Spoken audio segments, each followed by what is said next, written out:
جناب سلیمان نبی بیٹھے ہیں اور کہتے ہیں کوئی ہے کہ جو میرے پاس ملکہ بلقیس کا تخت لے کر آ سکے؟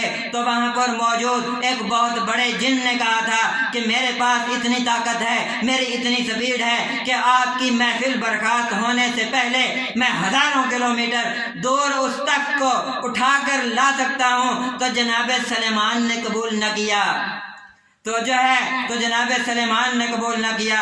تو وہاں پر موجود جناب سلیمان کے وسیع جناب آصف بن برخیان نے کہا تھا انا اتدبی قبل ان ترفق، کہ میں آپ کے پاس لے کر آؤں گا کہ آپ کی پلک کے جھپکنے سے پہلے۔ نعرہ تکبیر، نعرہ رسالہ، نعرہ حیدری، بر محمد و آل محمد صلوات، کہ میں آپ کے پاس لے آؤں گا پلک جھپکنے سے بھی پہلے۔ تو یہ ہے اس کی طاقت کہ جس کے پاس علم من الکتاب ہے، یعنی کتاب کا تھوڑا سا علم موجود ہے، تو اس کی طاقت کیا ہوگی کہ جس کے پاس پوری کتاب کا علم موجود ہو۔ یہاں پر ایک روایت ذکر کرتا چلوں کہ روایت میں ہے کہ جناب آصف بن برخیا کا علم ائمہ طاہرین کے مقابلے میں کس طرح ہے۔ کہتے ہیں کہ اگر کسی مچھر کو سمندر کے پانی میں ڈبو دیا جائے اور جب اسے باہر نکالا جائے اور اس کے پر پہ جو پانی باقی رہ جائے گا وہ ہے آصف بن برخیا کا علم، اور دریا ہے ائمہ طاہرین کا علم۔ کیا کہنے؟ نعرہ تکبیر، اللہ اکبر، نعرہ رسالت، یا رسول اللہ، نعرہ حیدری، یا علی، نعرہ صلوات۔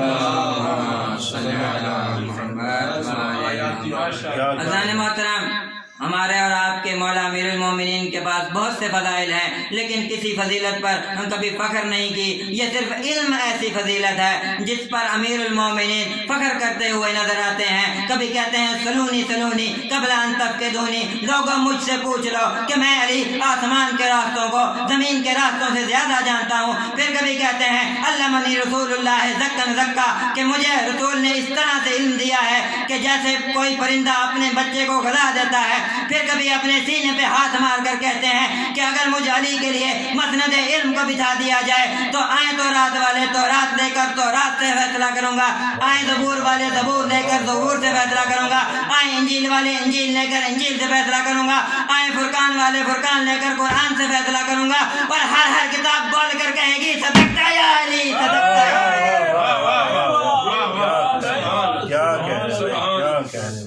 ہر کتاب بول کے کہے گی صدقتا یا علی، صدقتا یا علی، صدقتا یا علی۔ کیا کہنے بھائی؟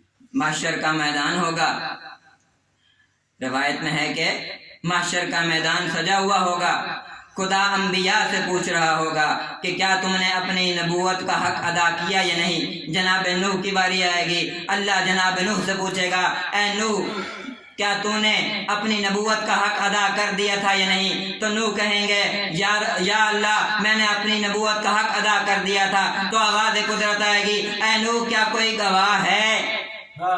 اے نوح کیا کوئی گواہ ہے؟ تو نوح فرمائیں گے ہاں یا اللہ میرے پاس گواہ ہے۔ نوح چلتے چلتے اس جگہ پر آئیں گے جہاں پیغمبر گرامی اسلام مشک کے منبر پر تشریف فرما ہوں گے، آ کر کہیں گے یا رسول اللہ مجھے اللہ نے پوچھا ہے کہ کیا تیرے پاس تیری نبوت کا کوئی گواہ بھی ہے، اور میں نے کہا ہے ہاں گواہ ہے، کیا آپ میرے لیے گواہی دیں گے؟ توجہ دیدو، کیا آپ میرے لیے گواہی دیں گے؟ تو رسول اللہ نے فرمایا اے جعفر طیار، اے حمزہ سید الشہداء، اے جعفر طیار، اے حمزہ سید الشہداء، جاؤ اور جا کر اس کی نبوت کی گواہی دے دو۔ تو یہاں پر راوی پوچھتا ہے یا ابن رسول اللہ، پیغمبر گرامی اسلام نے علی کو کیوں نہیں بھیجا؟ تو اس وقت امام صادق تعجب کر کے کہتے ہیں اور پوچھنے والا علی کی شان اس سے کہیں زیادہ بلند ہے۔